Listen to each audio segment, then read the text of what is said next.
BNP থেকে বহিষ্কার করা হয়েছে অ্যাডভোকেট ফজলুর রহমানকে। এমন ঘটনা নিয়ে সৃষ্টি হয়েছে নানা চাঞ্চল্য।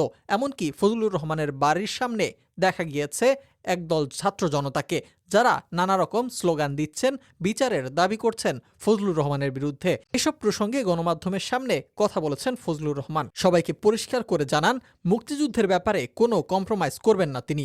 বলেন, আমি একজন মুক্তিযোদ্ধা, আমি মুক্তিযোদ্ধাকে যেভাবে বুঝি আমি সেভাবেই কথা বলবো। সাংবাদিকদের বলেন, যেদিন থেকে জামায়াত মুক্তিযোদ্ধার বিরুদ্ধে কথা বলতে শুরু করেছিল সেই দিন থেকেই আমি তাদের বিরুদ্ধে কথা বলছি। যারা জুলাই আন্দোলন করেছে তাদেরকে তিনি কালো শক্তি বলেননি বলেও দাবি করেন তিনি। সাংবাদিকরা এ প্রসঙ্গে তাকে প্রশ্ন করলে তিনি বলেন, কোথায় আমি বলেছি? পারলে আমাকে প্রমাণ দেখান, আমার পুরো বক্তব্য চালাতে হবে, কোনো খণ্ডিত অংশ চালালে হবে না। ফজলুর রহমান দাবি করেন, বিদেশ থেকে তাকে হত্যার জন্য নির্দেশ দেওয়া হয়েছে, বাসার সামনে মব তৈরি করে হত্যার স্লোগান দেওয়া হয়েছে।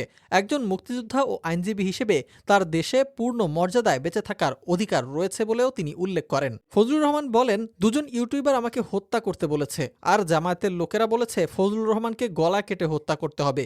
মৃত্যুকে আমি ভয় পাই না, কিন্তু আমি একজন মুক্তিযোদ্ধা হিসেবে অপমৃত্যু এদেশে আমার কাম্য নয়। যে দেশে ৫৪ বছর আগে যুদ্ধ করেছি সে দেশে কোনো অপমৃত্যু আমার কাম্য নয়।